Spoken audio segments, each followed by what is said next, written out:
सबों को जय मसीह की। आत्मिक आधार चैनल में आप सबों का स्वागत है। यदि आप इस चैनल में नए हैं तो मेरी आपसे निवेदन है कि इस अध्ययन को पूरा सुनें और अगर ये अच्छा लगे तो आप इस चैनल को सब्सक्राइब करें, इस अध्ययन को लाइक करें और दूसरों से शेयर करें।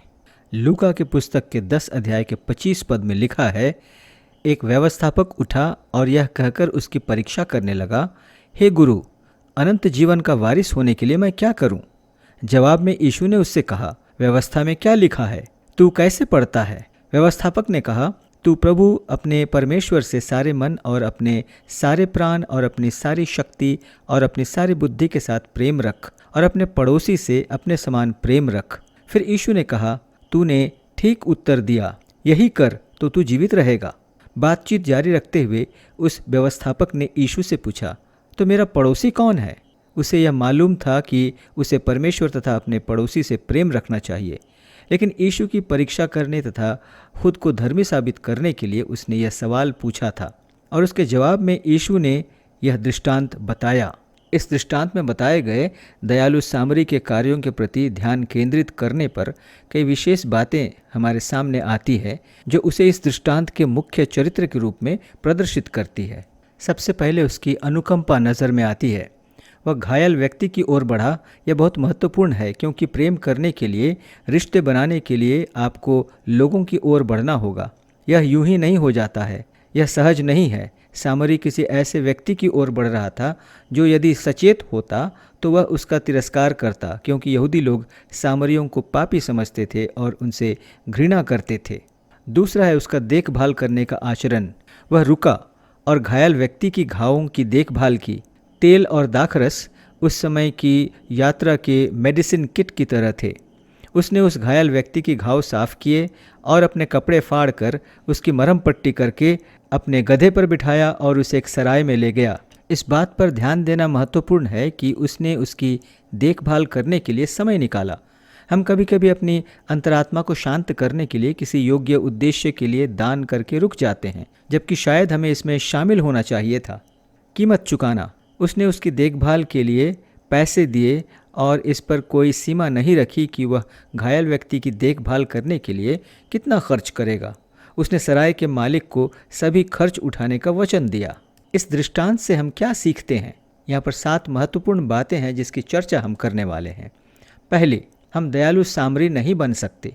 अच्छे कार्य करने के द्वारा हम दयालु प्रतीत हो सकते हैं, लेकिन दयालु सामरी नहीं हो सकते, क्योंकि हमारे अंदर किसी प्रकार की अच्छाई निवास नहीं करती। हमारे पापों के कारण हम उस घायल व्यक्ति की तरह हैं जिसे ईश्वरीय चंगाई की आवश्यकता है, इसलिए हम दयालु सामरी नहीं हो सकते। दूसरा, केवल अच्छा होना ही काफ़ी नहीं है। अच्छे व्यक्ति होने के कारण हम स्वर्ग राज्य में प्रवेश नहीं कर सकते।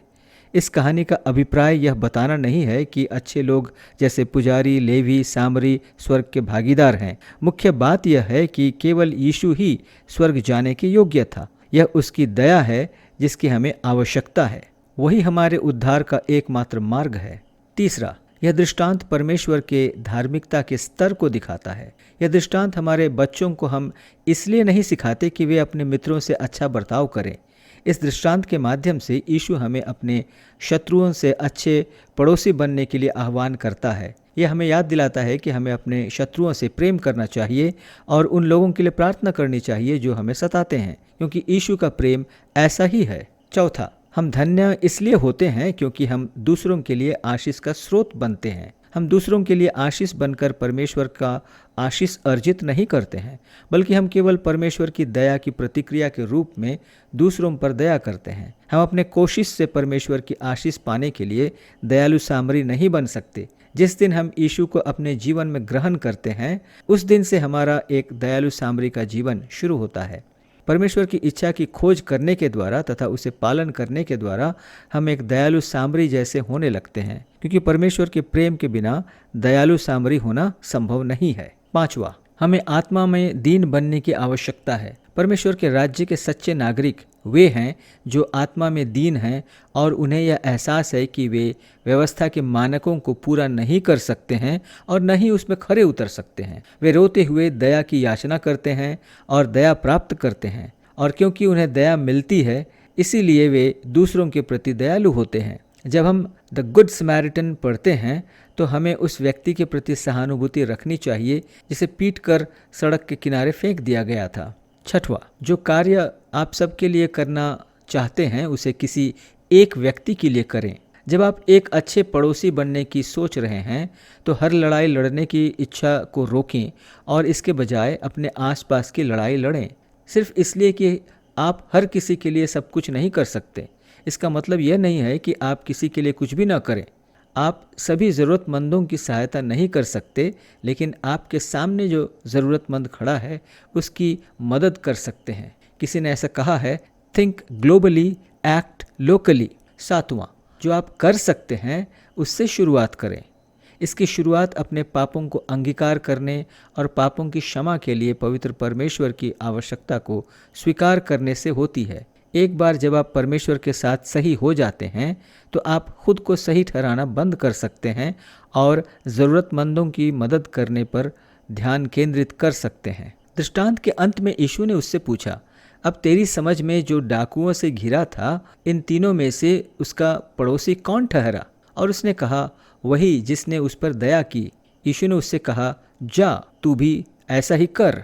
इस दृष्टांत के माध्यम से यीशु ने उस व्यवस्थापक को यह स्पष्ट कर दिया कि यहूदी होना, खतना करना, व्यवस्था का पालन करना किसी को परमेश्वर के राज्य के लायक या योग्य नहीं बना सकता है, क्योंकि किसी भी प्रकार से बिना चूके संपूर्ण व्यवस्था का पालन करना मनुष्य के लिए असंभव है। दयालु सामरी अर्थात यीशु के प्रेम का अनुभव अपने जीवन में करने के बाद ही हम लूका 10 अध्याय के 37 पद के अनुसार जाकर वैसा ही कर सकते हैं। हम अपने शत्रुओं से प्रेम करते हैं क्योंकि वह पहले हमसे प्रेम करता है। हम उन लोगों की मदद करते हैं जो परेशान हैं, क्योंकि हमारे पास भी कोई रास्ता नहीं था जब उसने हमारी मदद की।